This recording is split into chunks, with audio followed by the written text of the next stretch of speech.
The monastery rested peacefully under the morning sky. Birds sang harmoniously, echoing nature's rhythms across its tranquil grounds. A young monk, longing for answers, sat near the Bodhi tree, his heart unsettled by unanswered questions. Buddha approached him, his footsteps soft, like a gentle breeze. His serene presence calmed the air around him. The monk looked up at Buddha with eager eyes, searching for meaning. "Master, I feel lost," he began solemnly. Buddha's gaze met the monk's, firm yet kind, carrying wisdom like the ocean embracing the shore. He spoke gently. "What troubles your heart?" Buddha inquired softly, his voice wrapped around the monk like a soothing veil. Calming his unrest, the monk sighed deeply, his burden evident. "I seek truth," he confessed, his words trembling with earnest desire. Buddha listened patiently. His silence spoke of timeless understanding. He paused before sharing his wisdom. "Speaking truth like breath, the truth cannot be chased, nor captured in distant lands," Buddha began, his voice steady as flowing waters. The monk frowned, his thoughts restless. "But how do I find it? My heart yearns to journey beyond these walls," he said. "Truth lies where you stand, not beyond horizons," Buddha explained, pointing to the lotus in the pond before them. "But my son has left his duty behind," he protested weakly. "He should stay and work the fields with me, as he has always done. True strength lies in softness and adaptability." His words hung in the air, resonating deeply with all of us present. "So must you ground yourself in the present moment," he added. The monk watched the lotus, its calm revealing clarity that had eluded his wandering thoughts. He felt its silent wisdom. "But how can I remain still when my heart aches for distant truths?" The monk questioned, still unsure of his path. Beside it grew a humble reed, bending with every gust of wind, when a fierce storm swept through the forest. The mighty tree resisted the wind, standing firm against its force. This leaf did not fight the wind nor search for higher truths. It accepted its fate and found stillness, Buddha shared. "Your heart, too, can find peace by ceasing its relentless pursuit," he said. His words echoed gently through the monastery grounds. The monk considered Buddha's words. The struggles within him began to quiet as clarity seeped into his restless mind. "Your skill with the bow reflects discipline, yet it is your heart that shapes your true aim," he turned back to us, addressing everyone present. "Consider this: the sharpness of the arrow is important, but the intention behind its release defines its journey." His words flowed like a river, cutting through the layers of our understanding, leaving us with profound clarity. Rooted firmly, yet expanding outward, Buddha continued, his voice unwavering. The monk nodded slowly, his spirit absorbing the profound lesson like rain nourishing parched soil. The disciples sat in silent reverence, awed by the transformation they had witnessed in the farmer's spirit. The forest seemed to exhale with them, its leaves rustling in agreement with the Buddha's teachings. "The answers you seek are not distant treasures," Buddha concluded. "They reside quietly within your awareness, waiting patiently to be discovered." The Buddha walked ahead, his presence as steady as the earth beneath our feet. In his silence, we found the loudest truths, echoing within our own hearts. For in that moment, the lesson was not merely for the farmer, but for all who listened: the disciples, the birds in the trees, and even the forest itself. Another day, another gathering formed around the Buddha as the morning sun cast soft light through the canopy of trees. Enlightenment blossomed. Another day, the monastery was alive with the soft whispers of wind and the rustling of leaves in the courtyard. A merchant named Purna arrived, his shoulders heavy with invisible burdens, his face lined with years of unfulfilled pursuits. Buddha sat near a stream, his presence calm and timeless, his eyes reflecting the infinite depth of understanding. Purna approached cautiously, Bowing deeply before speaking, "Master, I come to you with questions that torment my weary heart," he confessed. Buddha nodded gently, his hands resting loosely on his knees, his attention unwavering.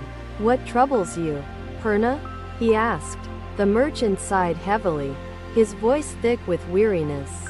"I have traveled far, gained wealth, yet feel hollow within," he admitted. "You have sought fulfillment outwardly, Purna," Buddha said softly. "Have you sought the treasures that lie within yourself?" he asked.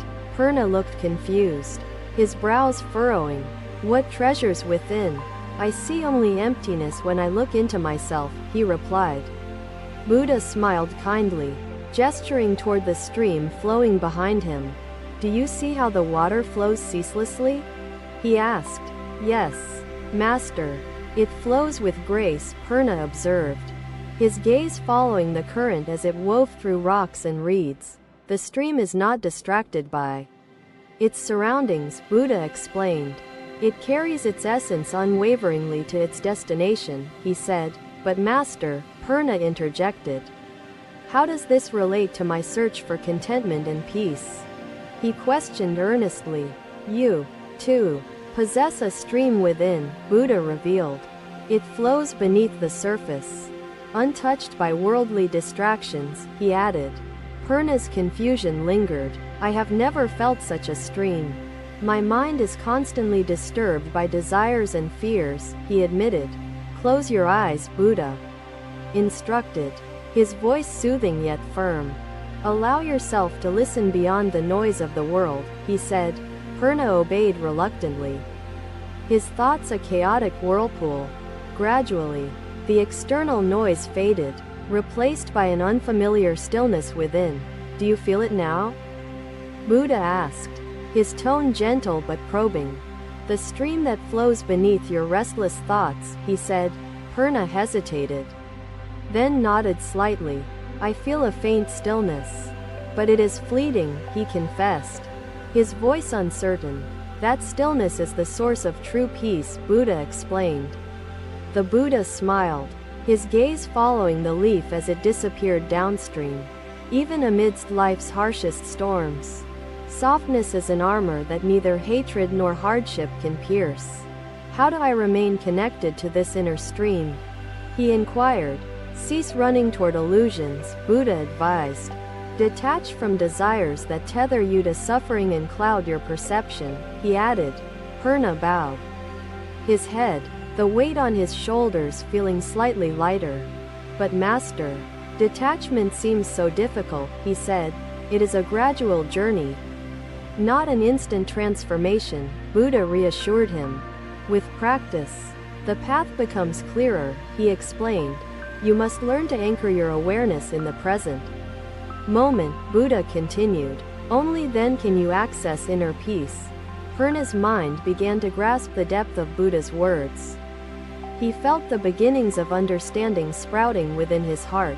"Master, if I detach, will I lose everything I hold dear?" Purna asked, his voice tinged with fear and doubt. "Detachment does not mean abandoning love or connection," Buddha clarified. "It means loving without clinging, living without dependency," he elaborated. The villagers, faces etched with despair, approached the Buddha and his disciples, their voices heavy with lament. "Master," they said, "our crops fail, our wells run dry, and hope escapes us like water in the sand." "You are not your possessions, nor your ambitions," Buddha reminded him. "You are the awareness that observes them," he concluded. The sight weighed on the hearts of all who saw it. The villagers exclaimed, "These lotuses were the pride of our village, a symbol of life and beauty." "Thank you, Master," Purna said finally, bowing deeply. "I will strive to discover the treasures within me," he promised. Buddha nodded, his smile gentle. "The journey within is the greatest one you will ever undertake," he affirmed softly. One finally spoke. "Master, what beauty can there be in decay and death?" The Buddha bent down and carefully plucked a single wilted lotus from the soil. Holding it up for all to see, This lotus, he said, though faded, carries the essence of beauty and life. The world awaited his transformation. Another day. The village lay quiet under the weight of a recent storm. Fields lay barren, and spirits were shattered. The villagers gathered in the square, their faces etched with despair. Buddha arrived, his presence radiant amidst their gloom. A farmer stepped forward, his voice trembling. "Master, we have lost everything. Our crops failed, and hope has abandoned us," he said. Buddha knelt beside the barren soil, his fingers sifting through it as he listened intently to their cries of anguish. This soil, though barren now, holds the potential for renewal, Buddha began, his voice steady as the rising sun. The villagers looked puzzled. How can this soil renew itself? It seems lifeless and incapable, another farmer questioned, doubt thick in his tone. Buddha planted a seed in the dry earth, his action deliberate and calm. "Within every seed lies infinite potential," he said. "But we have no resources left. Master, how can we grow crops or rebuild?" asked a woman, her face streaked with tears. "Hope is not something external," Buddha replied softly. "It lies within your actions, in the effort you put forth daily." "But how can we find strength when everything seems against us?" another villager asked, desperation coloring their weary voice. "Strength does not come from absence of hardship," Buddha explained. "It is born from embracing challenges and persevering despite the odds." "But Master, we feel abandoned by divine forces," a young villager admitted, frustration lacing their words like thorns in a vine. "The divine is not distant or apart from you," Buddha reassured them. "It resides in your choices and your resilience." As we prepared to leave, the villagers promised to tend to the lotus garden, their spirits renewed with purpose and hope. The Buddha walked ahead, his presence as grounding as the earth beneath our feet, leading us forward on the journey. "Observe nature," Buddha said, gesturing toward a tree that stood firm despite the winds. "It does not lament its losses. Instead, it renews itself tirelessly, growing again from what remains," he added. "You, too, possess this capacity for renewal. But where do we begin, Master?" a villager asked, their tone pleading for guidance. "How do we take the first step?" "Begin by planting seeds," Buddha advised. "Not just in the soil, but also in your hearts and minds," he elaborated, "in every act of kindness, in every effort to rebuild. You are planting hope," Buddha continued, his voice steady as ever. "May your journey be one of reflection and awakening." The disciples watched in reverence as the scholar, once full of doubt and ego, sat among them with newfound humility. "This seed may not bloom instantly, but with nurture and effort, it will grow," Buddha pointed out, his words full of conviction. "But what if the storms return, Master?" one villager questioned, fear evident in their trembling voice. "Life is full of storms," Buddha acknowledged. "Yet, it is in facing them with courage that your true strength emerges," he said. "The divine is not separate from your struggles," Buddha explained. "It is within your willpower, within your capacity to persevere." The disciples watched, inspired by the transformation they had witnessed. Kassapa spoke again. "I am with you, in your actions, in your hope. Do not seek solutions in distant places," Buddha advised. "Instead, trust in the present, where life holds its endless potential." The villagers bowed their heads, their spirits beginning to shift, seeds of hope planting themselves within their hearts and minds. Buddha rose, his gaze meeting theirs. "Remember, the divine resides where you are. Buddha is within you, not beyond you." As Buddha departed, the villagers began to work together, their actions fueled by a newfound faith in their ability to rebuild. The barren fields saw hands tilling soil again, planting seeds with care, and nurturing hope where despair had once taken root. In the days to come, the village transformed, guided by the wisdom Buddha had imparted during their darkest hour. The divine truly rested where they stood, in their perseverance, in their unity, and in their renewal of faith in life. Thank you for watching. Buddha's teachings are always with you. Subscribe to our channel and we will see you in the next video.